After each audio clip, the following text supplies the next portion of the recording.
असतो मा सद्गमय तमसो मा ज्योतिर्गमय मृत्योर्मा अमृतंगमय। ఓం శాంతి శాంతి శాంతి. స్పిరిచువల్ సైన్స్ ఎపిసోడ్కి మీ అందరికీ స్వాగతం. నేచర్ ఆఫ్ రియాలిటీని అర్థం చేసుకోవటానికే మనం ఈ స్పిరిచువల్ సైన్స్ ఎపిసోడ్స్ మనం అందరం కలిసి దాని గురించి క్షుణ్ణంగా తెలుసుకోవటానికే ఈ చిన్న ప్రయత్నం. సో ఇవాళ మనము మన బ్రెయిన్ యొక్క బయోకెమిస్ట్రీ గురించి తెలుసుకుందాం. మన మెదడు, మన బ్రెయినే అన్నిటికీ కారణం. మన ఆలోచనలకి, మన భావాలకి, మన యాక్షన్స్కి, మన రిలేషన్షిప్స్కి, మన క్యారెక్టర్కి, మన ఇంటెలిజెన్స్కి, మన డెసిషన్స్కి, మన సుఖానికి, మన దుఃఖానికి. సో హెల్దీ బ్రెయిన్, ఆరోగ్యకరమైన మెదడు మనకి ఆనందంగా, ఆరోగ్యంగా, ఐశ్వర్యంతో జీవనాన్ని అందంగా జీవించటానికి మనకి తోడ్పడుతుంది. So healthy brain successful healthy లైఫ్కి దారి తీస్తుంది. అన్హెల్దీ బ్రెయిన్ అంటే ఏంటి మరి? అన్హెల్దీ బ్రెయిన్ అంటే మనకి తెలిసిందేంటి? ఒకవేళ హెడ్ ఇంజరీ ద్వారా మన బ్రెయిన్ డ్యామేజ్ అయినా, లేక పాస్ట్ ట్రామాస్, షాకింగ్ ఈవెంట్స్ వల్ల కానీ డ్యామేజ్ అయ్యే ఆస్కారం ఉంది. మన రీసెర్చర్స్ మన బ్రెయిన్ ఇమేజింగ్ చేసినప్పుడు దాని ఆకారం బట్టి కూడా అది హెల్దీ బ్రెయినా కాదా చెప్పగలుగుతారు. బొడుపులుగా కొంచెం కొన్ని చోట్ల డెంట్స్ అయినట్టుగా బ్రెయిన్ ఇమేజ్ కనిపిస్తుంది, అన్హెల్దీ బ్రెయిన్. రీసెర్చర్స్ ఏం చెప్తున్నారంటే ఈ మధ్య మన నెగిటివ్ థింకింగ్, బ్యాడ్ ప్రోగ్రామింగ్ కూడా అన్హెల్దీ బ్రెయిన్కి కారణాలు. సో నెగిటివ్ థింకింగ్ అంటే మనకి తెలిసిందే. ఈ బ్యాడ్ ప్రోగ్రామింగ్ ఏంటి? ఇది ఎక్కడి నుంచి వచ్చింది మనకి? అది కూడా బ్రెయిన్కి ఎందుకు వచ్చింది అని మనం అనుకుంటే, ఈ బ్యాడ్ ప్రోగ్రామింగ్ ఎక్కడి నుంచి వస్తుందంటే మన పాస్ట్ ఎక్స్పీరియన్సెస్ నుంచి వస్తుందన్నమాట. చిన్నప్పటి నుంచి ఒకవేళ మనం చుట్టూ ఉన్న పరిసరాలని, తర్వాత పరిస్థితుల్ని, ఎక్స్టర్నల్ ఎన్వైర్మెంట్ అనుకోండి, మనుషులు అనుకోండి, వాళ్ళ వల్ల మనము కొన్ని సెన్సరీ ఇన్పుట్స్ని తీసుకొని మనము కొన్ని ఎక్స్పీరియన్సెస్ మన లోపలికి వెళ్ళి అవే పదే ఆలోచనలు, భావాలుగా మారి మనం ఒక రకమైన ప్రోగ్రామింగ్కి గురి అవుతాం. అంటే ఉదాహరణకి చిన్నప్పుడు మన తల్లిదండ్రులు కానీ, ఇంట్లో వాళ్ళు కానీ, ఎవరైనా దగ్గరి వాళ్ళు బాగా గొడవ చేస్తూ, ఎప్పుడూ గొడవలు పడుతూ ఉన్నారనుకోండి, మనకు ఒక రకమైన ఆవేదన ఎప్పుడూ ఉంటుంది. ఇంట్లో ఉన్నప్పుడు, వాళ్ళని చూసినప్పుడు, అది విన్నప్పుడు.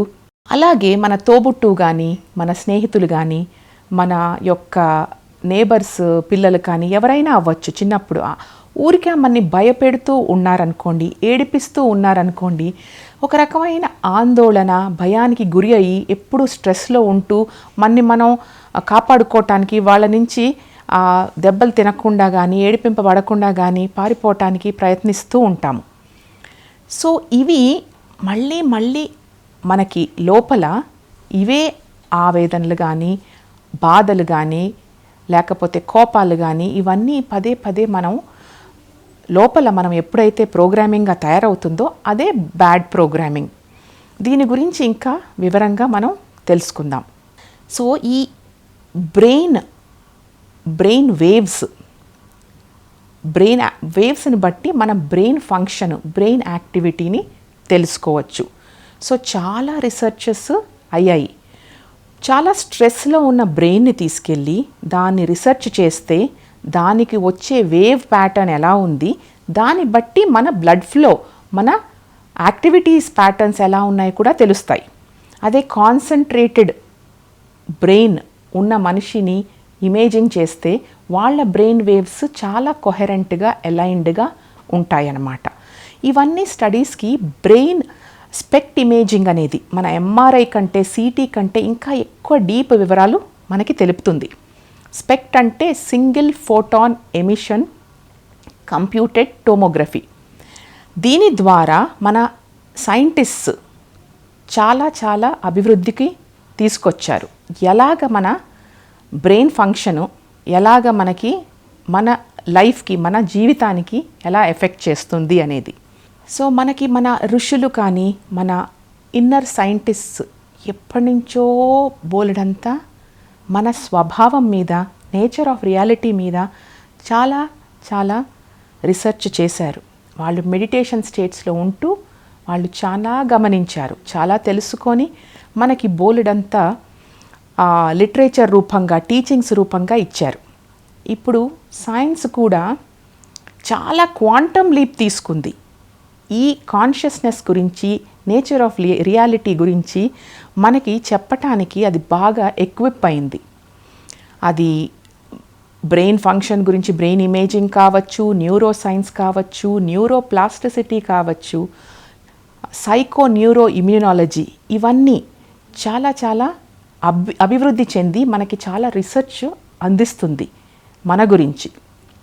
అయితే ఇప్పుడు సో మనం ఈ ఆలోచన, ఈ బ్రెయిన్, దీని గురించి ఇంకొంచెం క్షుణ్ణంగా తెలుసుకుందాం. ఒకవేళ ఒక ఆలోచన మన బ్రెయిన్లో వచ్చిందండి. బ్రెయిన్లో ఆలోచన రాగానే బయోకెమికల్ రియాక్షన్ అవుతుంది. అంటే ఏంటంటే ఏదో ఒక ఆలోచన రాగానే ఆ ఆలోచనని బట్టి మన బ్రెయిన్ ఒక కెమికల్ని రిలీజ్ చేస్తుంది.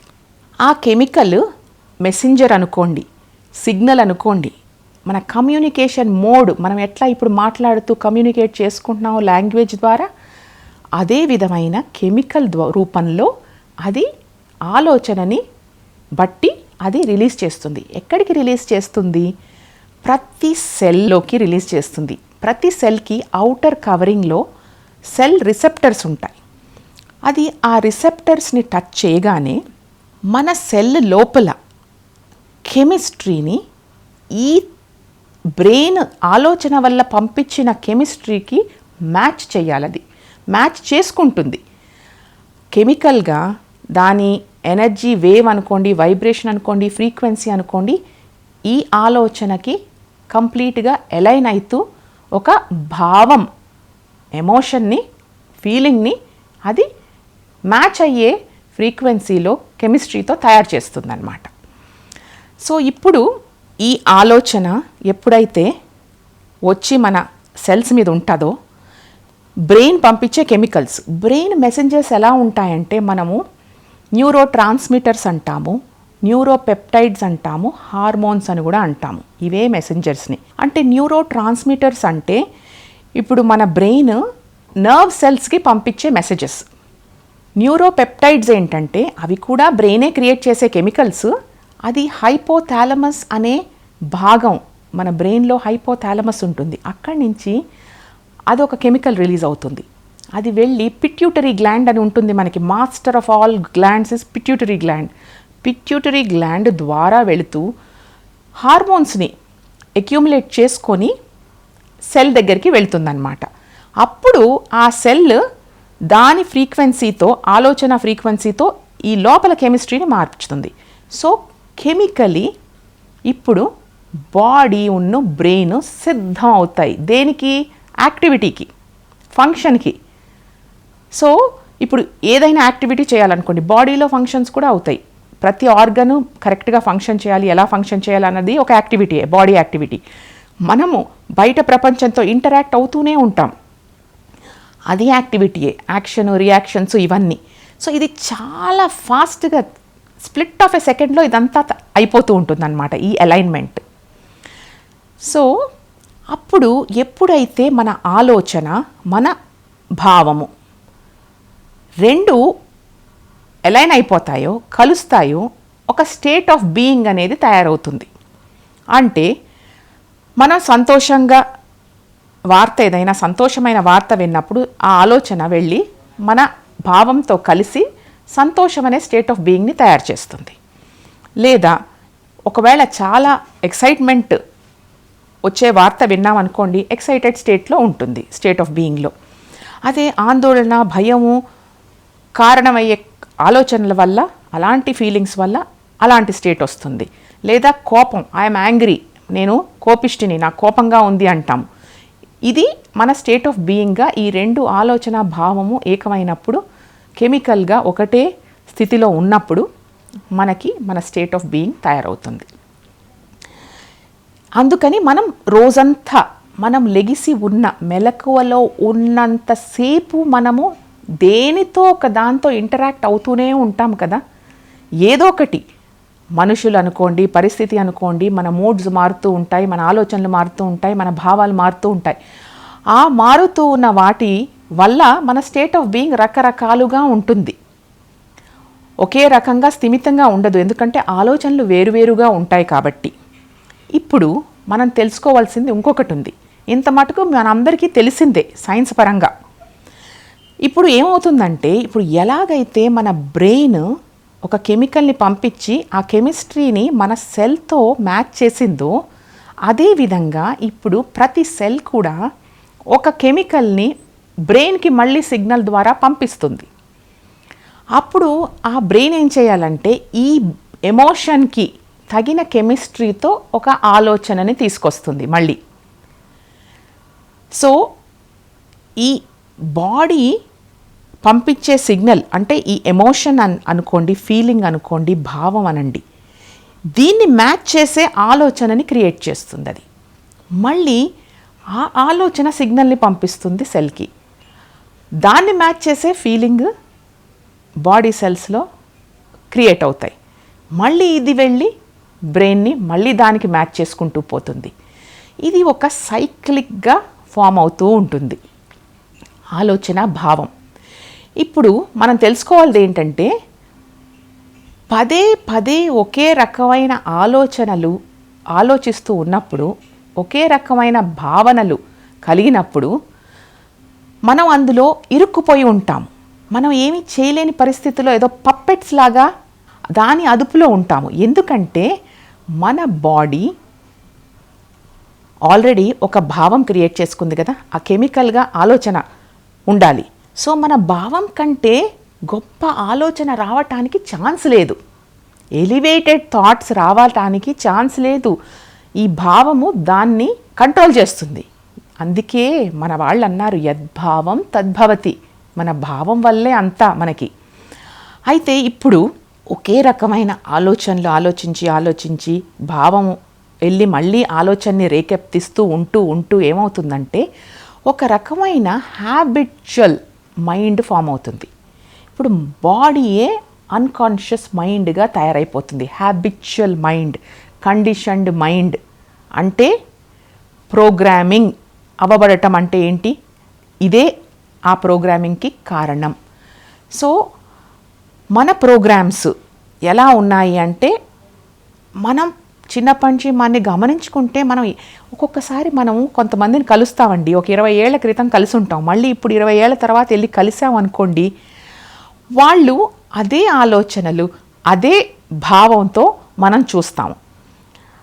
వాళ్ళు ఎప్పటికీ ఒకవేళ బెంగగా ఎప్పుడూ చిన్నప్పుడు మనం చూసినప్పుడు వాళ్ళు బెంగపడుతూ ఉన్నారనుకోండి, లేక బాధపడుతూ ఉన్నారనుకోండి, లేదా భయపడుతూ ఉన్నారనుకోండి, వాళ్ళకి అవే రిపీటెడ్గా ఎక్స్పీరియన్సెస్ ఇప్పటికీ.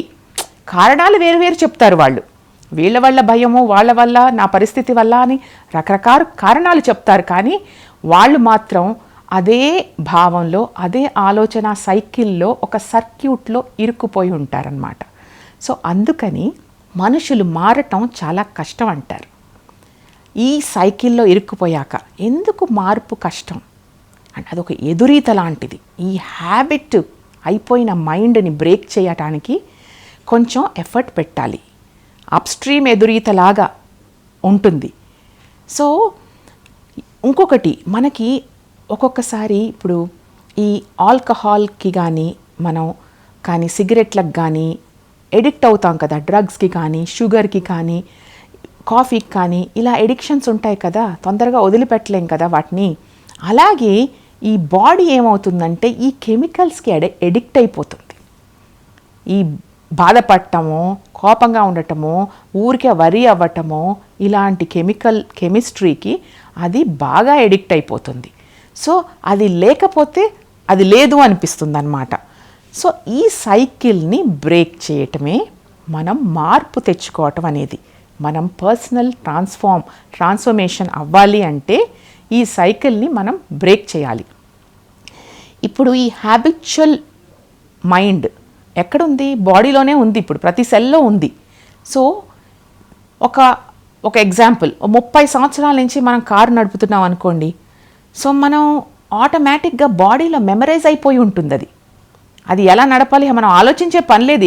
ఏ గేర్ వేయాలి మనం మాట్లాడుతూ ఉంటాం, ఆలోచిస్తూ ఉంటాం, ఏమో చేస్తుంటాం, కారు నడిపేస్తాం. ఎందుకంటే అది ఒక ఆటోమేటిక్గా జరిగిపోతుంటుంది. పళ్ళు తోముకోవటం, ఇలాంటి రొటీన్ రోజు చేసే పనులు ఆటో పైలట్లో వాటికి అవే నడుస్తూ ఉంటాయి. సో మనం ఒకవేళ ఊరికే బ్లేమ్ చేసి కంప్లైంట్ చేసే అలవాటు రొటీన్గా ఉంటే ఆటో పైలట్లో అలాగే ఉంటాము. ఊరికే కోప్పడుతూ అరుస్తూ ఉంటే చాలాసార్లు అదే ఆటో పైలట్లో అదే బిహేవియర్ మనకి ఒక బ్రాండ్ లాగా ఏర్పడిపోతుంది. సో ఈ సైకిల్ వల్ల మనము ఈ బ్రెయిన్లో హార్డ్వేర్ అనేది సాఫ్ట్వేర్ అనేది రెండు ఉంటాయండి. మన హార్డ్వేర్ అంటే ఏంటి? బ్రెయిన్ యొక్క function activity, brain body function యాక్టివిటీని హార్డ్వేర్ అనొచ్చు. అంటే ఇప్పుడు యాక్టివిటీ అంటే మన బాడీలో హెల్దీగా ఉంచడానికి కొన్ని ఆర్గన్స్ని అన్నిటినీ చూసుకోవాలి, బయట ప్రపంచంలో ఇంటరాక్షన్స్ చేయాలి. ఇవన్నీ functions of the body mind. Software ఏంటి? ఈ ప్రోగ్రామింగే సాఫ్ట్వేర్. సో సాఫ్ట్వేర్ని బట్టి హార్డ్వేర్, మన ప్రోగ్రామింగ్ని బట్టి మన హ్యాబిచువల్ కండిషన్డ్ బాడీ మైండ్ని బట్టి మన యొక్క బిహేవియర్స్, యాటిట్యూడ్స్ మనకి వస్తాయన్నమాట. సో ఇది మనం అర్థం చేసుకుంటే మనం ఎందుకు మారటానికి కష్టమవుతుంది అనేది మనకి అర్థమవుతుంది. సో మనకి ఏ ఛాన్స్ లేదా మార్పుకి అంటే తప్పకుండా మారే అవకాశం ఉంది. మనము నేర్చుకున్న ఆలోచన భావాల్ని అన్లర్న్ చేయాలి. అప్పుడు అన్వైర్ అయిపోతుంది. మన బ్రెయిన్లో వైర్ అయింది గ్రూవ్స్గా, న్యూరల్ పాత్వేస్గా స్ట్రాంగ్గా ఫామ్ అయిందంతా ఊడిపోతుంది. ఊడిపోయి మనం కొత్తగా మనని రీఇన్వెంట్ చేసి రీలర్న్ చేసుకోవచ్చు. మనకి ఎలాంటి ఆలోచన కావాలి, దానివల్ల ఎలాంటి భావం కావాలి, ఏ భావం వల్ల మనకి ఎలా వస్తుంది అనేది మన రియాలిటీ మన చేతిలోనే ఉంటుంది ఎప్పుడు. అవర్ థాట్స్ క్రియేట్ రియాలిటీ అంటే ఎప్పుడు కూడా మన చేతిలోనే ఉంది. ఆ ప్రోగ్రామ్ కూడా ఏంటి? మన థాట్సే కదా, మన భావాలే కదా. అది ఎవరో తెచ్చి పెట్టలేదు అక్కడ, మన నుదిటి మీద ఎవరూ రాసి పెట్టలేదు మన రియాలిటీని, మన ఫేట్ని, మన డెస్టినీని. మన ఆలోచన భావాల వల్ల మన రియాలిటీని మనము క్రియేట్ చేసుకుంటున్నాము. దాన్ని పట్టుకొని కొంతమంది అయ్యో నాకు చిన్నప్పటి నుంచి కష్టాలే, నాకు ఎప్పుడు బాధలే, నా తలరాతే ఇంత, నా నేచరే ఇంత, ఇంకా కొంతమంది నా డిఎన్ఏ ఇంత అని కూడా అంటారు. కానీ గుర్తుపెట్టుకోండి, మన బ్రెయిన్ని, మన జీన్స్ని కూడా మార్చుకోవచ్చు. మనకి ఎపిజెనెటిక్స్ అనే ఒక స్టడీ వచ్చింది. ఆ ఎపిజెనెటిక్స్ ఎంత క్లియర్గా చెప్తుందో మన జీన్స్ కూడా మార్చుకోవచ్చు, మన బ్రెయిన్ని మార్చుకోవచ్చు, మన రియాలిటీని మనకు కావాల్సినట్టు క్రియేట్ చేసుకోవచ్చు. ఈ ఆటోమేటిక్గా హ్యాబిచువల్ కండిషన్డ్ మైండ్ని బ్రేక్ చేస్తే మనకేం కావాలో మనం క్రియేట్ చేసుకోవచ్చు. మనం అనుకుంటాము, అయ్యో నేను అనుకుంటున్నాను నేను ఆనందంగా ఉండాలి, పోనీ సక్సెస్ఫుల్గా ఉండాలి, ఈ డబ్బు సంపాదించాలి, నాకు ఈ హెల్త్ ఉండాలి, ఇలా అనుకుంటూ ఉంటాం కదండి. కానీ ఒక మామూలు మనిషి 5% కాన్షియస్ మైండ్, మిగతాదంతా ఈ ఆటో పైలట్ మోడే, మిగతా 95% సబ్ కాన్షియస్ టేక్ ఓవర్ చేస్తుంటుంది. Subconscious patterns take over చేస్తాయన్నమాట. సో 5% పవర్ ఎక్కువ ఉంటుందా, 95% పవర్ ఎక్కువ ఉంటుందా? అయ్యో నేను అనుకున్నవన్నీ జరగవండి, ఎన్ని అనుకున్నా ఏమీ జరగవు, లా ఆఫ్ అట్రాక్షన్ ఏది అంటే మొత్తం 100% మీ ఆలోచన భావం ఒకటైతే తప్ప మనకి రియాలిటీ, మనకు కావాల్సింది అది జరగదు. సో ఇది చాలా ఇంపార్టెంట్ అన్నమాట మనం తెలుసుకోవటం. దాన్ని బట్టి మనం ఇప్పుడు మనం మార్చుకోవాలనే ఒక ఉద్దేశం వస్తుంది. అయ్యో మనం మార్చబడలేము, మనం రాయిలాగా, రాయి మీద గీతలు కాదు, మనము జస్ట్ ఇసుక మీద గీతలం, అది ఈజీగా మనం మార్చుకోవచ్చు. సో ఇది మార్చుకోవాలంటే మనము ఒక 3 ఇన్ఫ్లుయెన్సెస్ నుంచి బయటపడాలండి. ఈ 3 ఇన్ఫ్లుయెన్సెస్ గురించి చెప్పే ముందు ఇంకొకటి చెప్పదలుచుకున్నాను. మనం ఏదైనా నేర్చుకోవాలంటే కొత్తగా నేర్చుకోవాలి. కొత్తగా మనం నేర్చుకోవాలంటే ఏం చేయాలండి? ఫస్ట్ ఎలా నేర్చుకుంటాం మనం? ఇప్పుడు మనకి బోలెడు మంది మాస్టర్స్ బోలెడు టీచింగ్స్ ఇచ్చారు. సైన్స్ పరంగా కూడా బోలెడంత ఇన్ఫర్మేషన్ ఉంది, నాలెడ్జ్ ఉంది. ఇవి ఇంటలెక్చువల్ నాలెడ్జ్గా ఉంటే మనం పొడి ఫిలాసఫర్స్గా తయారవుతాం. కానీ దాన్ని ఏం చేయాలి?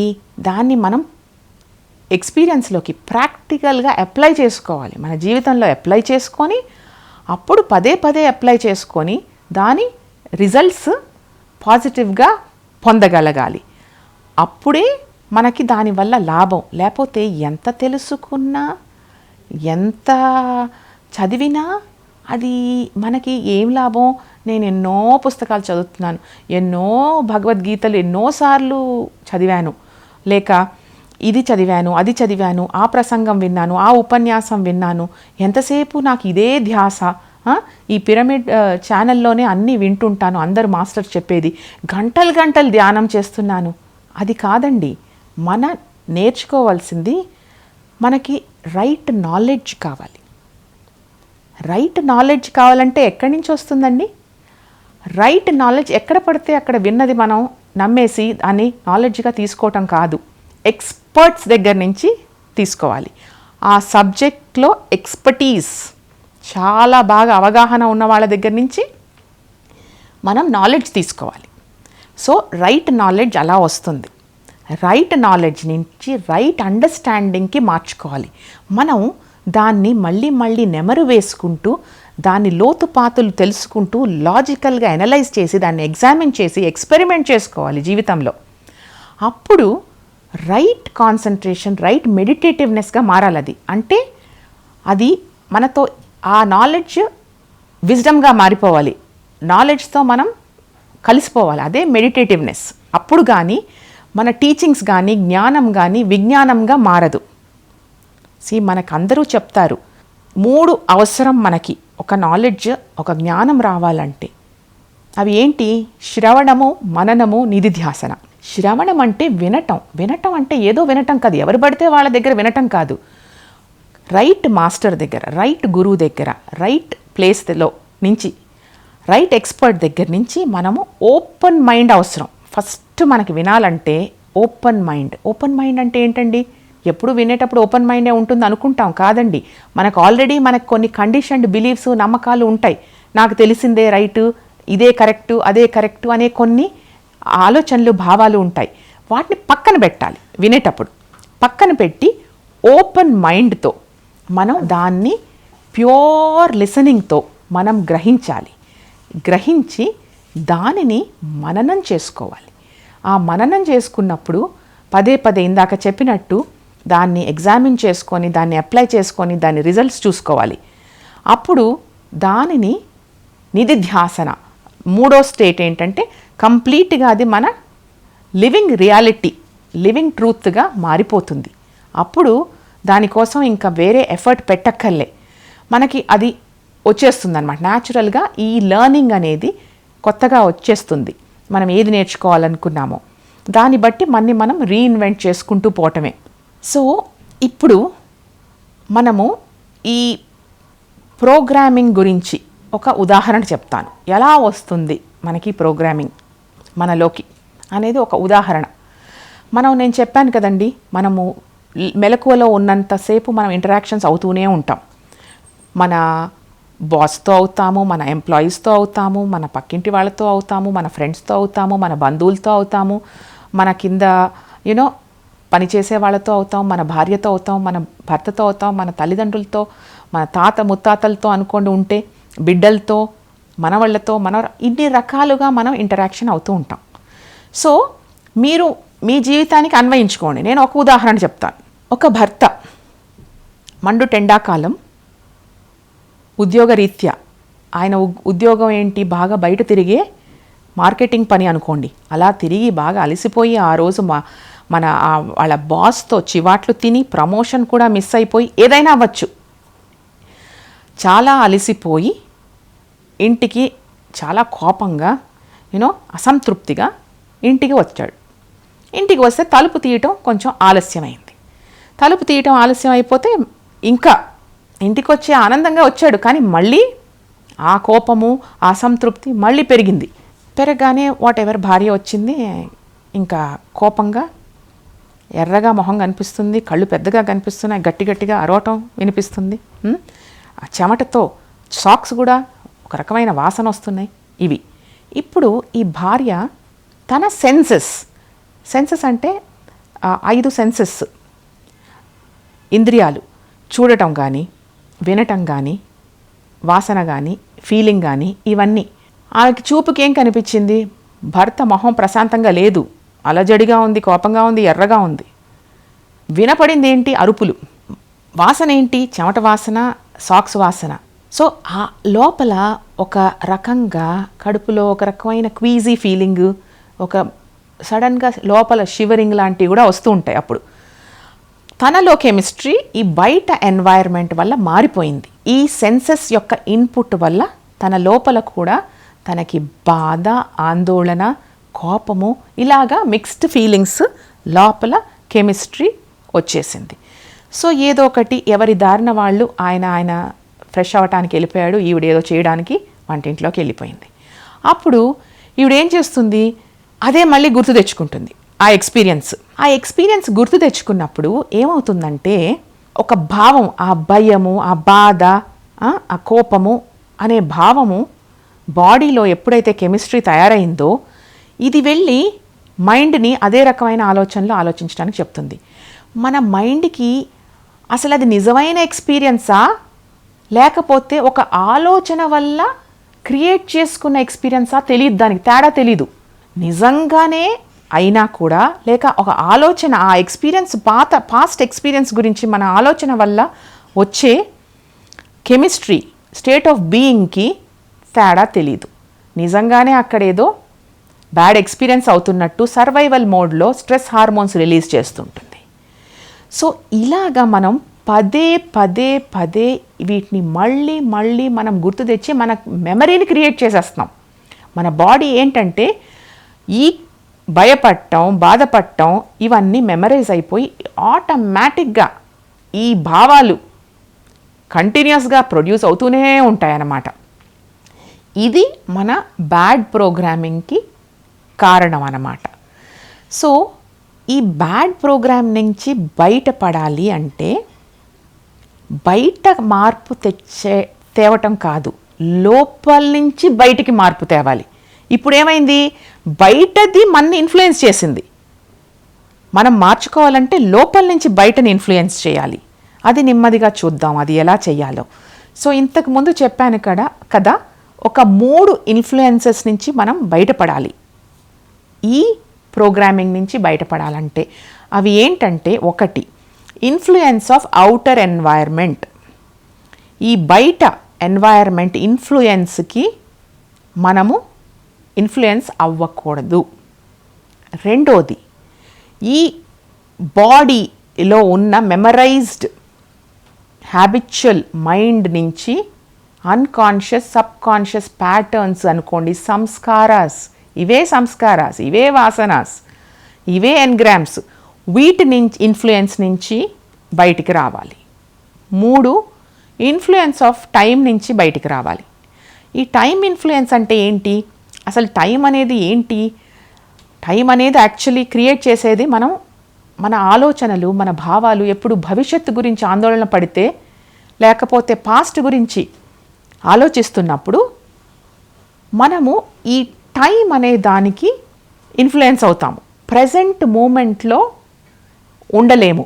ఈ 3 ఇన్ఫ్లుయెన్సెస్ నుంచి బయటికి వచ్చినప్పుడు మనకేమవుతుందంటే, ప్రజెంట్ మూమెంట్లో క్వాంటమ్ ఫీల్డ్ అనుకోండి, కాన్షియస్నెస్ అనుకోండి, అవేర్నెస్ అనుకోండి, అందులోకి వచ్చినప్పుడు అక్కడ ఉంటుందండి ఇమ్మెన్స్ పాసిబిలిటీస్, పొటెన్షియాలిటీస్ ఆ ఫీల్డ్లో. ఆ ఫీల్డ్ నుంచి మనం ఏం కావాలంటే అది మనం క్రియేట్ చేసుకోవచ్చు. అది చాలా ఇంపార్టెంట్. అది ఎలా చెయ్యాలి, దానికి ఏంటి కిటుకులు, ఎన్ని విధాలుగా చేసుకోవాలి అనేది ముందు ముందు ఎపిసోడ్స్లో మనం చూద్దాము. ఇందాక నేను చెప్పాను చూడండి, చాలా మటుకు ఈ ఎగ్జాంపుల్ ఇచ్చాను కదా, ఒక గృహిణి ఎగ్జాంపుల్, పదే పదే ఆలోచిస్తూ. సైంటిస్ట్స్ ఎన్నో ఎక్స్పెరిమెంట్స్ చేశారండి దీన్ని ప్రూవ్ చేయడానికి. సో ఒక్క ఎక్స్పెరిమెంట్ గురించి చెప్తాను. ఒక గ్రూప్ ఆఫ్ పీపుల్ని సైంటిస్ట్ ఏం చెప్పారు, ఒక చెయ్యి పైకి కిందకి ఇట్లా ఎక్సర్సైజ్ రూపంలో కదిలిచ్చమని చెప్పారు ఎన్నోసార్లు. ఇంకొక గ్రూప్ని, ఈ టెస్ట్ గ్రూప్ని ఏం చేశారంటే మానసికంగా నువ్వు చెయ్యికి పైకి లేపుతున్నా, కిందకి దించుతున్నా, పైకి లేపుతున్నా అని ఇమాజిన్ చేసుకోమని చెప్పారు. రెండిటి రిజల్ట్స్ చూశారు. తర్వాత మసిల్ స్ట్రెంగ్త్ చూశారు. నిజంగా ఫిజికల్గా చెయ్యి పైకి లేపి కిందకి దించిన వాళ్ళ మసిల్ స్ట్రెంగ్త్ ఒక 30% పెరిగితే, మెంటల్గా ఇమాజినేషన్ ద్వారా, ఆలోచన ద్వారా ఎవరైతే ఎక్సర్సైజ్ చేశారో 23% వాళ్ళకు కూడా మసిల్ స్ట్రెంగ్త్ పెరిగిందండి.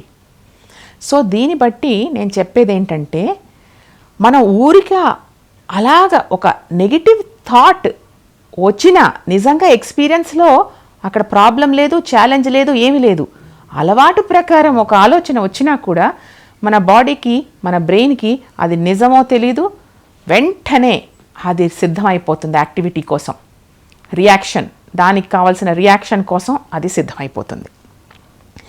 నేను చెప్పాను కదండి, బ్రెయిన్ని మార్చుకోవచ్చు, జీన్స్ని మార్చుకోవచ్చు. నేను చెప్పాను చాలా మటుకు అయ్యో కష్టం, మా జీన్స్, మా డిఎన్ఏ ఇలాగున్నాయి అని చాలామంది అంటారు. కానీ ఎపిజెనెటిక్స్ ఏమంటుంది తెలుసా, జీన్స్ని కూడా మార్చుకోవచ్చు. ఒక చిన్న ఎగ్జాంపుల్, జీన్స్ మార్చుకోవటం అంటే, జీన్స్ ఏం చేస్తాయి అసలు, ఫస్ట్ జీన్స్ చెప్తాం. జీన్స్ ప్రోటీన్స్ని ప్రొడ్యూస్ చేస్తాయి. ప్రోటీన్స్ ప్రొడ్యూస్ అవ్వటానికి జీన్స్ ప్రేరేపిస్తాయి. ఏమేం ప్రోటీన్స్, ప్రతి మసిల్ ప్రోటీన్ని తయారు చేస్తాయి, స్కిన్ ప్రోటీన్ని తయారు చేస్తుంది, స్టమక్ ప్రోటీన్, ఎంజైమ్స్ అంటారు వాటిని. సో కొలాజన్ మన స్కిన్ ప్రోటీన్స్, ఇట్లా జీన్ వల్ల ప్రేరేపించబడి ఈ ప్రోటీన్స్, ఆ ప్రోటీన్స్ వాటి బాడీ ఫంక్షన్స్ చేస్తూ ఉంటాయి. హెల్దీగా వాటిని సక్రమంగా రన్ చేయటానికి చేస్తూ ఉంటాయి. సో ఇప్పుడు బయట ఎన్వైర్న్మెంట్ చల్లగా ఉండేసరికి ఇప్పుడు ఏమవుతుందంటే, దాన్ని బట్టి ఈ జీన్స్ ఈ స్కిన్ ప్రోటీన్స్ని ఒక రకంగా ప్రొడ్యూస్ చేస్తాయి. ఎప్పుడు ఆ జుట్టు బాగా పెరిగి ఫర్ ఎక్కువగా ఉండి వాళ్ళు చలిని ఓర్చుకునేటట్టు చేస్తాయి. ఓసారి ఇన్సెక్ట్స్ కూడా వాటిని అవి ఎన్వైర్న్మెంట్లో దాచుకోవటానికి, కెమోఫ్లాజ్ అవ్వటానికి, కెమిలియన్ లాంటివి, ఆ స్కిన్ ఆ పక్క చెట్టుతో సమానంగా తయారవుతుంది. ఆ స్కిన్లోకి ఆ ప్రోటీన్స్ని ఆ జీన్స్ ప్రేరేపిస్తాయన్నమాట. సో మనము మన ఎన్వైర్న్మెంట్ని బట్టి మన జీన్స్లో మార్పులు వస్తాయి. ఒకవేళ పదే పదే నెగిటివ్ థింకింగ్, నెగిటివ్ ఫీలింగ్స్తో, మనం ఎమోషన్స్తో ఉంటే ఒక రకమైన ఆ ప్రోటీన్ ప్రొడ్యూస్ చేసేది డిస్ఫంక్షనల్గా అయిపోతూ ఉంటుంది. డిస్ఫంక్షనల్ అయిపోయి మనకి డిసీజెస్ వచ్చే ఛాన్స్ ఉంది, అనారోగ్యం వచ్చే ఛాన్స్ ఉంది. మీరు గమనించే ఉంటారు ఒక్కొక్కసారి కొంతమందిని, మీరు నా జీవితంలో చూశాను కొంతమందిని, చాలా స్ట్రెస్లో, ఒక పీరియడ్ ఆఫ్ టైంలో వాళ్ళు చాలా స్ట్రెస్లో ఉంటారు చూడండి. ఆ టైంలో మీరు కొన్నాళ్ళకి చూడండి, సడన్గా వాళ్ళకి జుట్టు గ్రే అయిపోతుంది. ఆ స్ట్రెస్ వల్ల ఆ ప్రోటీన్స్, స్కిన్ ప్రోటీన్స్ మారిపోతుంటాయి అండ్ ఏజింగ్ వచ్చేస్తుంటుంది. కొన్నిసార్లు సడన్గా మీరు చూస్తారో లేదో, మీకు తెలుసో లేదో, బాగా క్యాన్సర్ వచ్చేసింది, 4th స్టేజ్లో ఉంది, సడన్గా మానిపోయింది అంటారు. ఎందుకంటే వాళ్ళు ఆలోచన రీతిని ఎప్పుడైతే మార్చుకుంటారో కంప్లీట్లీ హీలింగ్ కూడా అవుతుంది, స్పాంటేనియస్ హీలింగ్ అవుతుంది. ఇవి మిరకిల్స్ అనుకుంటాము, కానీ ప్రతిదీ మన ఆలోచన విధానంలోనే ఉంది. Our thoughts create our reality అనేది మనం ఈరోజు బ్రెయిన్ యొక్క బయోకెమిస్ట్రీ ద్వారా తెలుసుకున్నాము. ఇంకా ముందు ఎపిసోడ్స్లో ఇంకా వివరిస్తూ ఉంటాను నేను. నమస్కారం.